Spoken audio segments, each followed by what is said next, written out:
ఇంకోటి 5 ఐట్స్ కోసం మాట్లాడుతుంటారు. రైసు, షుగరు, సాల్టు, లేతే మిల్క్ ప్రొడక్ట్సు, మైదా ఇలా వీటి కోసం ఈ 5 ప్రొడక్ట్స్ తీసేస్తే చాలా బావుంటది లైఫ్ అని. ఇంకేం తినాలి సార్ డాక్టర్ గారు?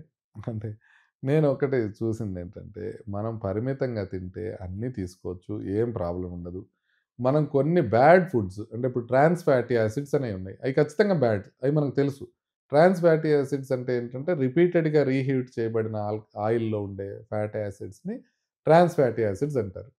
మనం ట్రాన్స్ ఫ్యాటీ యాసిడ్స్ ఎక్కువ ఉంటే గనక మనకి గుండె ప్రాబ్లమ్స్ వచ్చే అవకాశం ఉందనేది క్లియర్‌గా తెలుస్తుంది.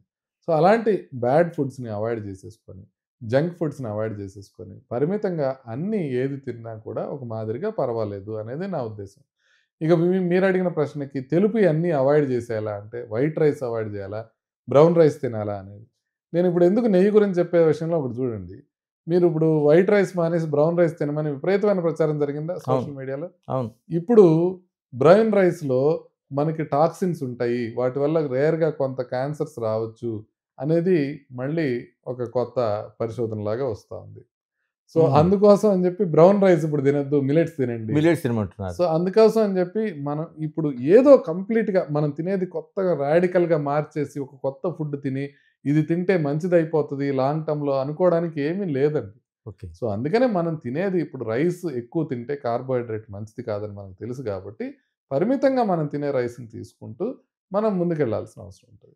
అదేవిధంగా పాలు తీసుకోకూడదు, పెరుగు తీసుకోకూడదు, వైట్‌గా ఉన్నాయన్నీ మానేయాలనేది లేదు. హ్మ్. కాకపోతే వీగన్ ఫుడ్ అనేది ఒకటుంటది. అవును. అంటే ఇప్పుడు మనం కంప్లీట్‌గా వెజిటేరియన్ అయిపోయి, ఆ వెజిటేరియన్‌లో గూడా పాలకు సంబంధించిన ఆహార పదార్థాలు కూడా కంప్లీట్‌గా తీసేస్తే అప్పుడు వీగన్ డైట్ అవుతుంది. హ్మ్. అంటే వీళ్ళు కూరగాయలు మాత్రమే ఇట్లాంటివే తీసుకుంటూ ఉంటారు. సో, ఇలాంటివి తీసుకున్నప్పుడు మాత్రం మన లైఫ్ స్పాన్ పెరిగే అవకాశం చాలా ఉందనేది తెలుస్తోంది. ఓకే. లైఫ్ స్పాన్ పెరుగుతది. హ్మ్. కానీ మీరు ఆ జీవిత విధానానికి అలవాటు పడదలుచుకున్నారా లేదా అనేది మీ ఇష్టం. So, okay. అంటే ఇప్పుడు కేవలం కూరగాయలు, ఆకులు, అలములు మాత్రమే తింటాను నేనంటే, హ్మ్. మనకు మునులు, ఋషులు ఎప్పుడో చూపిచ్చారు. ఈ విధంగా తింటే ఎక్కువ కాలం బతకచ్చు అని. కరెక్ట్. మనం వాళ్ళలాగా బతకడానికి ఇష్టపడుతున్నామా లేదా? అంటే ఒకటి అరిషడ్ వర్గాల్ని జయించి మనం ఉండడం అనేది మనకెప్పుడు వేదాల్లో చెప్తుంటారు. భగవద్గీతలో కూడా చెప్తుంటారు. అంటే మీకిష్టమైన ఇప్పుడు మీరు బాగా ఇష్టంగా తినేవన్నీ వదిలేసారనుకోండి. ఆకులు, అలములు మాత్రమే తింటున్నారనుకోండి. పబ్లిక్‌తో ఏమి ఇంటరాక్షన్ లేదనుకోండి. ఒక చోటే కూర్చొని తపస్సు చేసుకుంటున్నారనుకోండి. ఒక పక్క కంటిన్యూయస్‌గా మెడిటేషన్ చేస్తున్నారు మనసుకి.